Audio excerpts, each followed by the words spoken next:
Hayi umuntu kwasejele inkosi. Cabanga buka nje intshebe ngenza kube mhle kanjani.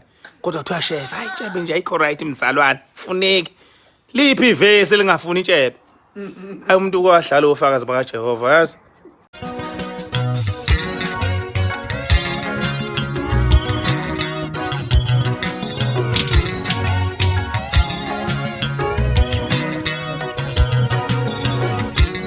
Wakhwele Wadilika Tshatha ugodo esotweni lofakazi ngubingelele phe ngamukele mukele emakhaya kwesimanzonzo lapho kuthulela khona indaza Maskand ehlabahlosile nefiya ngesikhathi mbule emakhaya ke umsakazi woKhoze FM uTshatha isibatshaza sakanongoma Tshatha ugodo usekhwele Wadilika ngempela wesotweni wayekade ekhonza kulo ofakazi Baka Jehova noma abantu abaningi bazi ngokuthi uJehovah's Witness.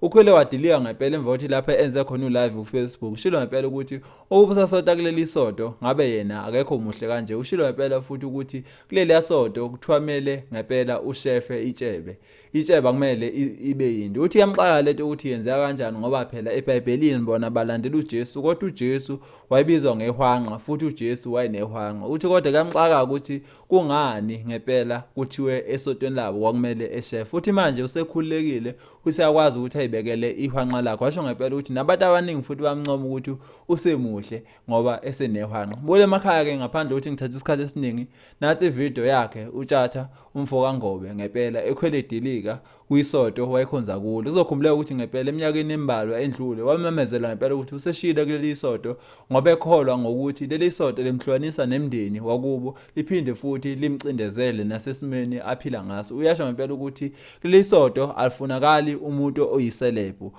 Waphinde washo ngempela ukuthi kumele ugunde itshebe kanti futhi kumele ngempela ungayibandakanyi nabantu abangasoti kuleli soto. Uthi yinto ngempela emgqileza ngempela leto ngoba yena uyathanda ukuphila nabanye abantu kanti kuleli soto lemphoqela ngempela ukuthi kumele ngempela ephilisane nabantu abangamalungu aleli bandla. Bule emakhaya ke nathi video lapha khona uTshatha ekhwele Wadilika. Siyabonga. Yabona manje Jehova umuntu uyintshebe impela ke manje.